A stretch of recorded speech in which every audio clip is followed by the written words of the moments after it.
আমরা যদি 48 ঘন্টার মধ্যে এই ঘটনাগুলোর যথাযথ ব্যবস্থা না দেখি তাহলে আমরা দেশব্যাপী সকল ইন্টার্ন চিকিৎসকবৃন্দ একযোগে কঠোর কর্মসূচিতে যাব। গত বুধবার ঢাকা মেডিকেল কলেজ হাসপাতাল ইমার্জেন্সিতে ঢাকা বিশ্ববিদ্যালয়ের পরিচয়ধারী কতিপয় উচ্ছৃঙ্খল শিক্ষার্থী কর্তৃক কর্তব্যরত চিকিৎসকের উপর ন্যাক্কারজনক হামলা ও মব তৈরি করা হয়।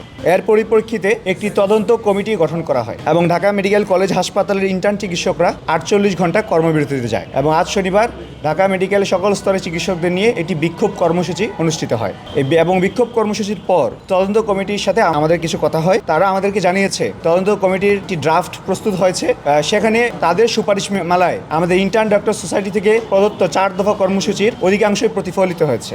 বাংলাদেশের প্রথম 5D AI ইনভার্টার যুক্ত সর্বোচ্চ বিদ্যুৎ সাশ্রয়ী যমুনা এয়ার কন্ডিশন। ঢাকা বিশ্ববিদ্যালয় কর্তৃপক্ষ যেন দুষ্কৃতীদের শনাক্ত করে তাদের নাম পরিচয় প্রকাশপূর্বক দৃষ্টান্তমূলক শাস্তি প্রদান করে এবং ভবিষ্যতে ঢাকা বিশ্ববিদ্যালয়ের কোনো শিক্ষার্থী কর্তৃক এহেন হীন কোনো কাজ যেন ভবিষ্যতে না হয় এবং তার শাস্তি কী হবে সে ব্যাপারে তারা যেন নোটিশ জারি করে। আমরা অবগত আছি গত বুধবার একই দিনে দিনাজপুর মেডিকেলের চিকিৎসকদের উপরও হামলা হয়। আমরা যদি 48 ঘন্টার মধ্যে এই ঘটনাগুলোর যথাযথ ব্যবস্থা না দেখি তাহলে আমরা দেশব্যাপী সকল ইন্টার্ন চিকিৎসকবৃন্দ একযোগে কঠোর কর্মসূচিতে যাব।